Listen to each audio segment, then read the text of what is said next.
Tunisia versus Jepang, Piala Dunia 2026.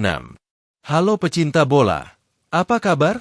Semoga kita semua dalam keadaan yang sehat dan berlimpah rezeki selalu. Yuk kita mulai. Jepang perkasa, Tunisia tumbang 4-0. Atmosfer dan harapan. Selamat datang, pecinta sepak bola di seluruh penjuru dunia. Hari ini kita menyaksikan sebuah kisah besar dari lapangan hijau, ketika samurai biru Jepang menunjukkan keperkasaan mereka dengan kemenangan telak 4-0 atas Tunisia. Bayangkan atmosfer di Stadion Monterrey, Guadalupe, Meksiko. Ribuan penonton bersorak, bendera berkibar, dan sorakan menggema. Tunisia datang dengan harapan, tetapi Jepang datang dengan disiplin, strategi, dan determinasi. 4 gol lahir bukan sekadar angka, melainkan simbol kekuatan sebuah sistem pembinaan yang konsisten. Inilah cerita tentang bagaimana Jepang, wakil Asia yang dihormati, menegaskan diri sebagai kekuatan dunia. Dan lebih dari itu, sebuah refleksi bagi Indonesia. Apa yang bisa kita pelajari dari laga ini? Jepang, wakil Asia yang dihormati. Samurai biru bukan hanya tim sepak bola. Mereka adalah representasi budaya disiplin Jepang. Setiap gerakan di lapangan mencerminkan filosofi Bushido, keberanian, kehormatan, dan kerja keras. Sejak 1998, Jepang konsisten hadir di Piala Dunia. Lawan-lawan mereka tahu betul, Jepang bukan sekadar peserta, melainkan tim yang bisa menghancurkan harapan. Tunisia merasakan langsung betapa sulitnya menghadapi tim yang tidak pernah berhenti berlari, tidak pernah berhenti menekan, dan tidak pernah berhenti percaya. Kemenangan atas Tunisia mempertegas reputasi itu. Jepang kini berdiri sejajar dengan Belanda, Swedia, bahkan raksasa Eropa lainnya. Mereka adalah wakil Asia yang dihormati. Regenerasi pemain Jepang. Ketika kita melihat susunan pemain Jepang, kita melihat masa depan. Tidak ada ketergantungan pada satu bintang. Semua pemain memiliki kualitas yang sama. Ini hasil dari sistem pembinaan yang rapi. Nama-nama baru seperti Ayase Ueda, striker Feyenoord yang menjadi bintang dengan 2 gol dan 1 assist. Zion Suzuki, kiper muda yang tampil tenang. Kai Susano, gelandang kreatif yang memberi umpan akurat. Semua ini menunjukkan bahwa Jepang tidak pernah berhenti menyiapkan generasi baru. Mereka adalah bukti bahwa pembinaan berkelanjutan menghasilkan tim yang solid. Regenerasi bukan slogan, tetapi kenyataan. Jepang adalah langganan Piala Dunia. Kekalahan Tunisia 4-0. 4 gol lahir dengan cara berbeda. Daichi Kamada membuka skor dengan ketenangan pada menit keempat.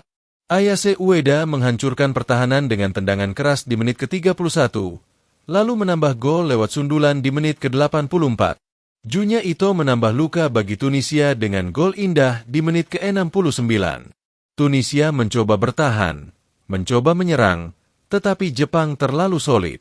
Skor 4-0 bukan sekadar angka. Ini adalah pesan. Jepang siap bersaing dengan siapapun. Tunisia pun harus pulang lebih cepat, menyusul Turki dan Haiti. Laga ini menjadi catatan sejarah. Kemenangan terbesar Jepang sepanjang keikutsertaan mereka di Piala Dunia. Refleksi untuk Indonesia. Indonesia pernah merasakan pahitnya kekalahan dari Jepang di babak kualifikasi. Skor kekalahan Indonesia yang hampir sama dari Jepang waktu itu menunjukkan jarak yang masih lebar. Tunisia pun merasakan hal serupa. Artinya, Indonesia saat ini setingkat dengan Tunisia. Jika Indonesia ingin tampil di Piala Dunia, tidak ada jalan pintas. Fisik harus diperkuat, mental harus ditempa, taktik harus diasah. Semua segi harus ditingkatkan. Laga Jepang versus Tunisia adalah cermin. Jika kita tidak berubah, kita akan terus tertinggal. Indonesia harus belajar dari pengalaman ini, menjadikannya motivasi untuk berbenah. Filosofi pembinaan. Jepang belajar dari Wiel Korver, pelatih asal Belanda. Mereka mengadaptasi metode itu, lalu menyesuaikan dengan budaya disiplin Jepang. Hasilnya, sistem pembinaan yang tidak hanya mengejar kemenangan, tetapi membentuk karakter. Di Indonesia, Seringkali pembinaan usia dini justru mengejar kemenangan instan. Anak-anak diajarkan untuk menang dengan segala cara, bahkan tidak sportif. Padahal, kekalahan di usia dini adalah bagian dari pembelajaran. Dampaknya jelas. Pemain lokal yang muncul ke Liga Indonesia tidak maksimal kualitasnya. Jika pola ini berlanjut, timnas senior pun akan kesulitan bersaing. Laga Jepang versus Tunisia adalah pelajaran. Pembinaan yang benar menghasilkan tim yang tangguh. Penutup sebagai inspirasi. Laga Tunisia versus Jepang bukan sekadar cerita tentang 4 gol. Ini adalah cerita tentang filosofi, disiplin, dan masa depan sepak bola Asia. Jepang menunjukkan bahwa dengan pembinaan yang benar, sebuah bangsa bisa berdiri sejajar dengan raksasa dunia. Indonesia pun bisa. Kita tidak perlu meniru Jepang. Tetapi kita bisa belajar. Kita bisa menemukan jati diri sepak bola Indonesia. Mari kita jadikan laga ini sebagai inspirasi. Mari kita berani berubah. Mari kita wujudkan mimpi Indonesia tampil di Piala Dunia. Tidak lupa kami ucapkan terima kasih sudah mampir di channel Tubikron. Jangan lupa subscribe, like, komen, dan bagikan. Sampai jumpa di topik berikutnya. Dan salam.